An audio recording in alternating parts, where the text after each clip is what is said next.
What if I told you that everything you know about the golden age of the Golden Horde is a myth?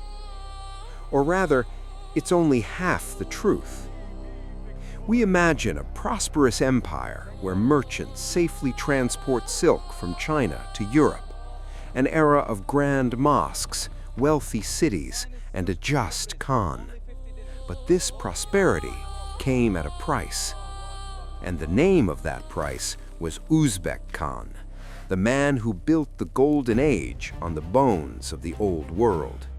He was a hero to some and a merciless monster to others. Here's what the history books will never tell you about him. In our last episode, we talked about Berk, the first to bring Islam to the Horde, but he was merely a forerunner. Today, you will learn how Uzbek, with no right to the throne, murdered his relatives and slaughtered 120 Genghisids, the entire Mongol aristocracy, to seize power. Why his Islamic revolution was not a spiritual choice, but a cold political calculation that fractured the Horde. How he personally executed, according to some sources, 9 Russian princes at his headquarters, turning fear into his primary tool of governance. And the fatal mistake he made in 1328, a mistake that cost him an army but saved the empire, only to destroy it a century later. This is a story about the paradox of power. A Muslim Khan who destroyed more Muslim principalities than anyone before him. A fanatic who built mosques while single-handedly engineering the rise of Christian Moscow. His reign was the apex of the Golden Horde, but a time bomb was already ticking in the foundation of that peak. This is the story of how one man decided that the old law, the great Yassa of Genghis Khan, was dead, and that only a new law, Sharia, could keep the empire from falling apart. But when you break the traditions of your ancestors, be prepared for your descendants to one day break your legacy. The beginning of the 14th century. The Golden Horde is a colossus standing on 2 legs. One leg is the new, wealthy Muslim elite of the cities, the merchants and theologians who remembered the covenants of Khan Berk. The other, more powerful leg is the old nomadic aristocracy, warriors, Genghisid princes, for whom only one law exists, the great Yassa of Genghis Khan, and only one faith, Tengri, the eternal blue sky. In 1312, the powerful Khan Tokhta, a zealous guardian of the old traditions, dies. The throne should pass to his son, Ilbasmish. He is the hope of the entire old guard. He is the guarantee that the Yassa will live on and that mosques will not replace the sacred shrines of the steppe. And then there is Uzbek, Tokhta's nephew. Young, ambitious, but most importantly, he is already under the influence of Sufi preachers and the Muslim faction. To the old aristocracy, he is an upstart, a threat. To the Muslims, he is their only chance. And herein lay the fatal mistake of the old guard. They saw Uzbek as just a boy, weak and lacking support in the army. They were certain that the great Yassa and Ilbasmish's legitimate right to the throne were an unbreakable wall. But they didn't see what was really happening.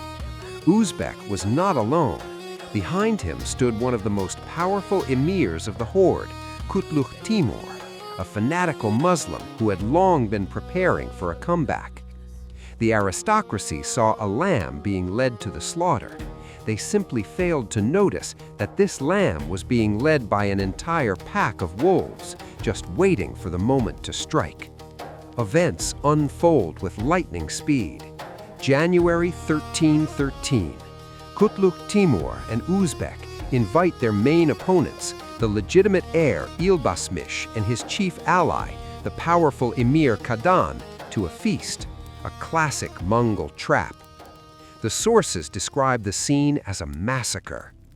At the feast, Uzbek and Kutluk Timur ask a direct question: what will be your attitude toward Islam? Ilbasmish and Kadan answer with contempt. They are loyal to the Yassa and Tengri. It was a death sentence. At Uzbek's signal, his warriors draw their swords. The slaughter begins. Ilbasmish and Kadan are killed on the spot. Along with them, according to Arab sources, 120 Genghisid princes were executed. Think about that number, 120 Genghisids. This wasn't just killing competitors. This wasn't just executing two brothers or cousins for the throne. This was a total St. Bartholomew's Day massacre for the entire old Mongol elite. Uzbek physically destroyed the backbone of the opposition. He cut down the bearers of the old law. He burned his bridges. From that moment on, there was no going back to the horde of Genghis Khan. And now, let's break down why he did it. This wasn't just a lust for power, it was a necessity. Uzbek understood something the conservatives didn't. An empire based solely on nomadic strength was disintegrating. The Mamluks in Egypt, the Ilkhanids in Persia, they had all already adopted Islam and were building centralized states. The horde needed a new ideology: one God, one law, Sharia, and one absolute ruler. Uzbek wasn't just seizing the throne, he was staging a coup d'etat. He was changing the very operating system of the Golden Horde from the nomadic Yassa to the imperial Sharia. And 120 dead princes were the price of this reboot. He bought the throne with the blood of Genghisids to build an empire that would outlive them all. But by killing the men, he had not yet killed the idea.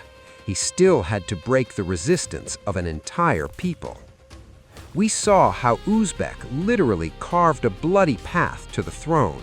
He seized power by force, destroying those who believed in the old gods and the old law. But there was one huge problem with his plan. He was a Muslim Khan in a pagan country. You can kill 120 princes, but you cannot convert millions of nomads to Islam overnight, for whom Tengri Khan was not just a god, but the very essence of their life on the steppe. The old guard was dead, but the steppe was silent, and that silence was ominous. Uzbek didn't just need a coup, he needed a revolution of faith. Uzbek Khan sits on the throne, but the throne is shaking. His entire authority rests on fear and the loyalty of his personal guard, made up of Muslim fanatics just like himself. He's the ruler of an empire that hates him. To the millions of nomads who formed the core of his army, he wasn't just a usurper, he was an apostate, a man who had shed the blood of Genghisids and betrayed the Yassa, the sacred law of Genghis Khan that had held the steppe together for 100 years. The steppe was holding its breath, but it was ready to explode in rebellion. Uzbek understood. You can't hold an empire together with fear alone. He needed a new foundation. If the old law of the Yassa was dead, he needed a new one, a stronger one, an absolute one. And around 1320, he makes his masterstroke. He officially proclaims Islam the state religion of the Golden Horde. This was the completion of the work that Khan Berk had begun. But while Berk was a diplomat who tried to persuade, Uzbek was a tyrant who came to break. Let's understand his motive. Most historians believe it wasn't about spirituality. It was a cold, cynical calculation. The Yassa of Genghis Khan was the law of the nomadic aristocracy. It made the Khan first among equals. Sharia was an imperial, urban law. It made the Khan the shadow of Allah on earth. It gave him not just power, it gave him the divine right to absolute, unquestionable tyranny. This was a revolution. Uzbek was forcibly breaking the entire old identity over his knee. On one hand, he got what he wanted: the loyalty of the wealthy cities, the merchants, the theologians, everyone who needed stability and a single law from China to Egypt. But on the other hand, he deliberately created a schism. He lost the support of the pagan nomads. Thousands of Mongols loyal to Tengri migrated out of his ulus, unwilling to accept the new faith. For those who stayed and resisted, death awaited. The chronicles are full of reports of how Uzbek cruelly persecuted the shamans and the old nobility. He traded the old military aristocracy for a new one, bureaucratic and religious. And the symbol of this new, non-nomadic imperial horde was its capital. He moved it to Sarai al-Jadid, the new palace. This was no longer just the Khan's winter camp, it was a metropolis. Arab travelers described it with awe: wide streets, 13 grand mosques, hundreds of madrasas, bathhouses, and caravanserais. Uzbek was building a new world, an Islamic world, an urban world, a commercial world. And in this world, there was no place for the old wolves of the steppe. So it turns out, Uzbek had done the unthinkable. He destroyed the old guard of the Genghisids. He imposed a new faith by force, splitting his own people and alienating the core of his army, the nomads. By all logic of law, this should have been the beginning of the end. The horde should have erupted in civil war and collapsed. But the exact opposite happened. It was precisely this brutal 1-2 punch against the aristocracy and the old faith that allowed Uzbek to do what no one before him could. He traded the loyalty of warriors for the loyalty of merchants. He replaced the power of the sword with the power of gold. And this cynical gamble transformed the Golden Horde into the wealthiest and safest commercial empire on the planet. The so-called Golden Age had begun. But the gleam of this gold only masked the deep crack that had already formed in the foundation of his house. Uzbek broke the old world. He paid a terrible price, the blood of Genghisids and a schism with the pagan nomads. And now it was time to collect the dividends. And the dividends were colossal. By destroying the feudal aristocracy, Uzbek created what every medieval ruler dreamed of: an absolute vertical of power. And by adopting Islam, he gained a single, clear legal code, Sharia, that worked for everyone, from a merchant in Bukhara to an official in Sarai. It was at this moment that the Golden Age of the Horde was born. By Golden Age, we mean one simple thing: security. Uzbek Khan was the first to understand the greatest wealth isn't tribute from conquered lands. The greatest wealth is the tariff on transit. He transformed the horde from a war machine into a gigantic, world-class transportation company. The Great Silk Road, which had previously been a series of dangerous routes, became a safe, state-protected highway. Just think about it. The Arab traveler Ibn Battuta wrote that he could travel from China to Europe with nothing but a cart full of gold, and no one would dare touch him. Why? Because everyone knew if you kill a merchant, Uzbek's army will come and slaughter your entire city. The Khan punished highway robbery with the utmost severity. He guaranteed the safety of the caravans, and they flowed into his capital, Sarai al-Jadid, like a river. This city became one of the greatest metropolises in the world. Its population exceeded that of London and Paris combined. It was a center of civilization where dozens of languages were spoken, and where mosques, Christian churches, and synagogues stood side by side.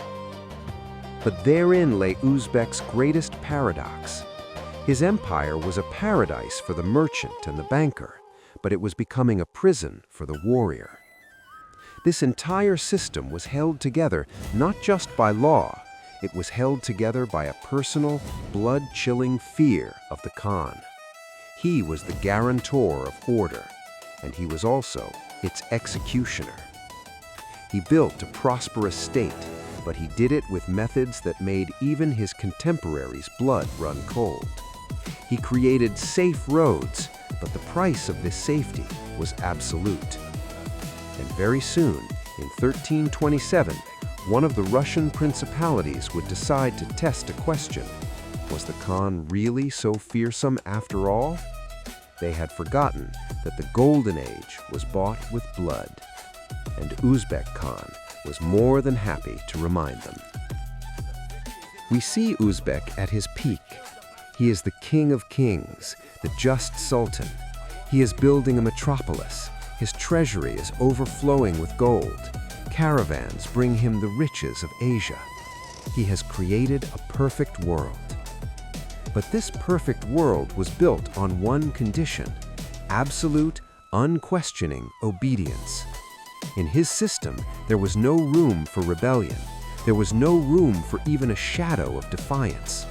And Uzbek, like a masterful manager, kept both his subjects and his vassals under control, especially the Russian princes who continued to squabble with each other for the right to receive the Yarlik.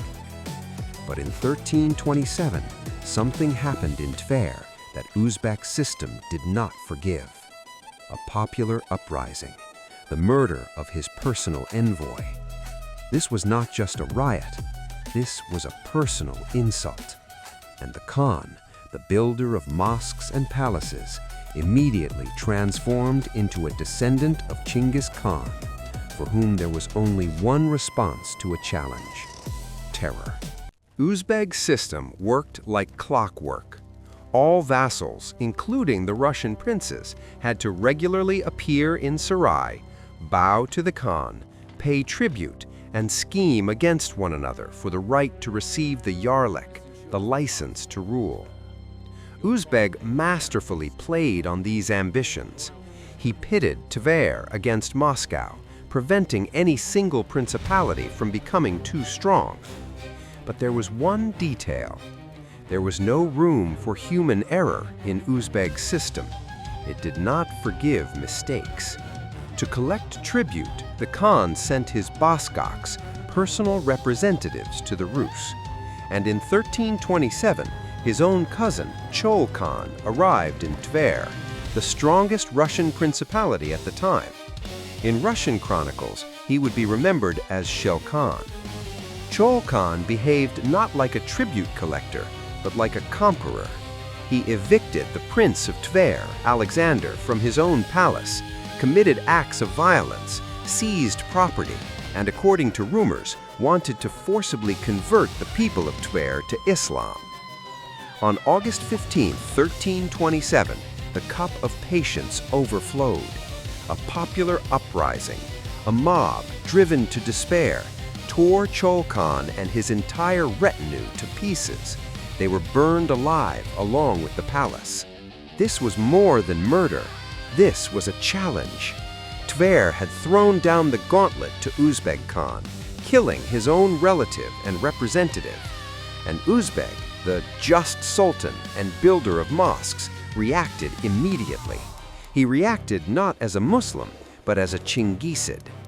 He announced a punitive campaign, but he did so with ice-cold calculation. He didn't just send his own army, he summoned Tver's main rival, Prince Ivan Kalita of Moscow. Uzbek ordered Kalita to lead the punitive expedition against his own countrymen. He gave him 50,000 horde warriors and commanded him to burn Tver to the ground. And Kalita obeyed. This punitive army of Fyodorchuk swept through the land of Tver with fire and sword. Cities were burned. Thousands of people were killed or taken into slavery. The Principality of Tver, once the leader of the Rus, was decapitated and destroyed. This was not just revenge. This was a public flogging. Uzbek showed all his vassals what happens to those who raise a hand against his property, and he made no distinctions. During his reign, Uzbek Khan, according to some sources, personally sanctioned the execution of 9 Russian princes who were summoned to him in the horde. Among them was the Prince of Tver himself, Alexander, and his young son, Fyodor. He would summon them to Sarai, knowing they would not return, and they would go, knowing they were riding to their deaths. But not to go was impossible. It meant condemning their land to another punitive campaign. Uzbek turned fear into an absolute instrument of control. He was the banker who built the Golden Age, but he was also the executioner who personally signed death warrants. And after the Tver massacre, he was left with one final problem. Who would now collect tribute if Tver was destroyed? So what was the result? Tver lay in ruins. Moscow's main competitor was wiped off the map. Uzbek Khan had achieved his goal. He had shown everyone who was boss. The Rus were terrified and submissive.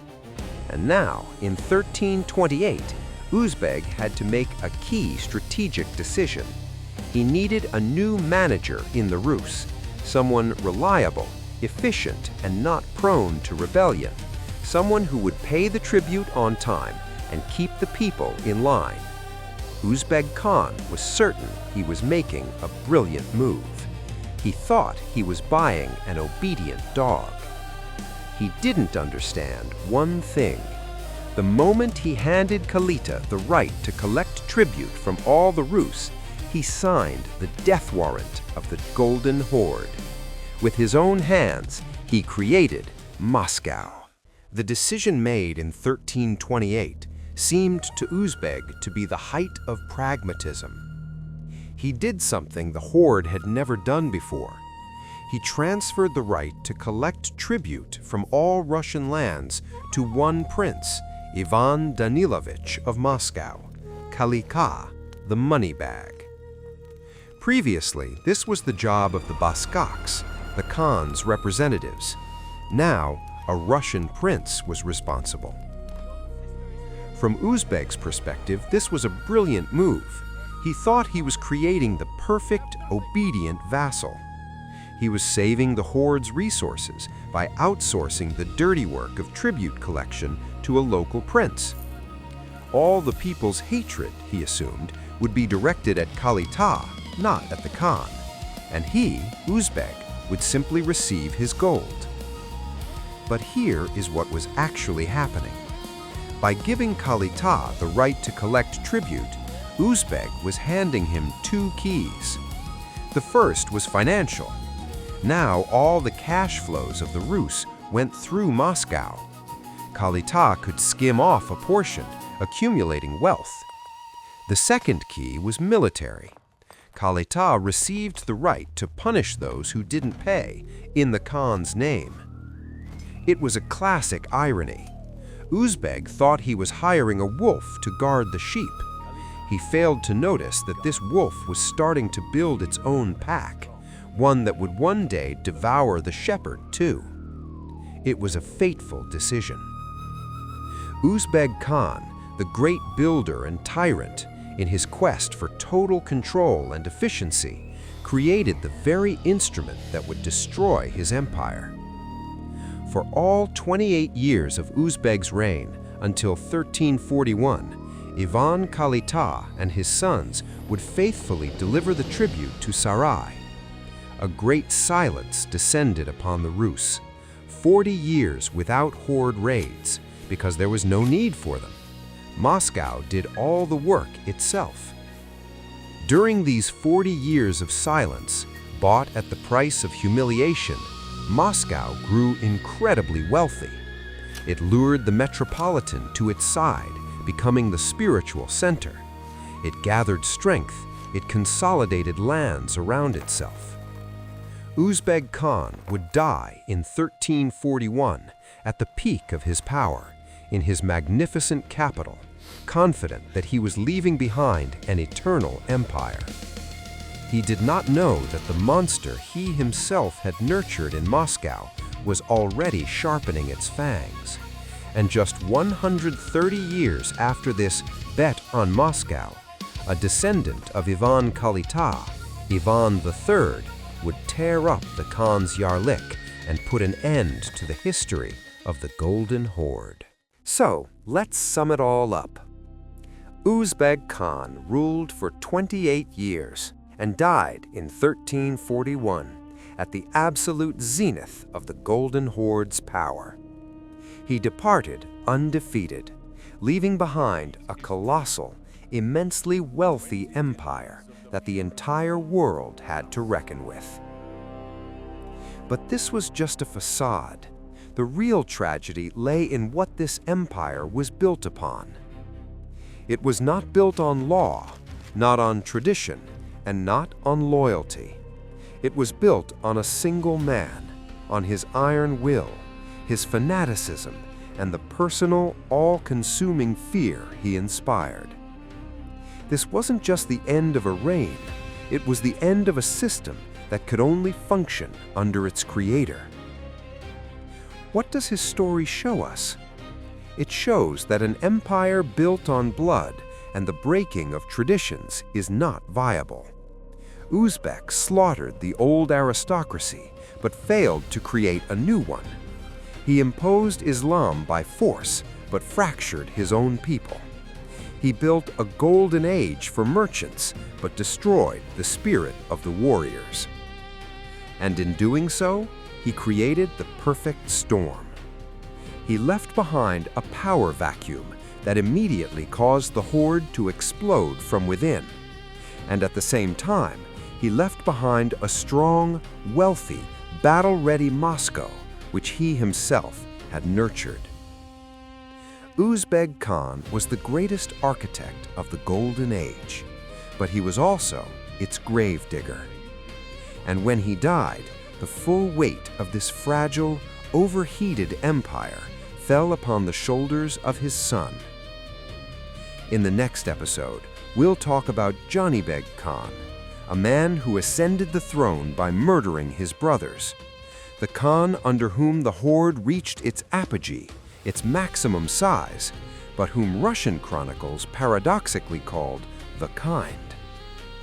It will be a story of how easy it is to inherit a great empire and how quickly you can lose it by starting what history would call the Great Troubles, 20 years of bloody civil war that would mark the beginning of the end for the Golden Horde. Subscribe to the channel, hit the like button if you enjoyed this episode, and be sure to write in the comments which paradox of Uzbek Khan's reign struck you the most. Thanks for watching.